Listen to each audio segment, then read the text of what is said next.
ਜੀ ਉਹ ਕੀ ਬਾਤ ਹੈ, ਇਹਦੇ ਚਾਨਣ ਹੀ ਕਰ ਛੜਿਆ ਲਾਈਟਾਂ ਨੇ। ਆਉਂਦੇ ਬਾਬਾ ਫਰੀਦ ਬੰਪਰ ਮੇਕਰ ਵਾਲਿਆਂ ਦਾ ਜੀ ਬੰਪਰ ਲੱਗਾ ਰਿਆਜ਼ ਜੱਟ ਦੀ ਛੱਤ ਤੇ ਮੋਡੀਫਿਕੇਸ਼ਨ ਚੈੱਕ ਕਰੋ।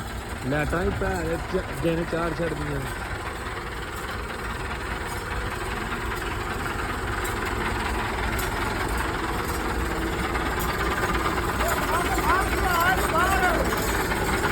Oh, yeah.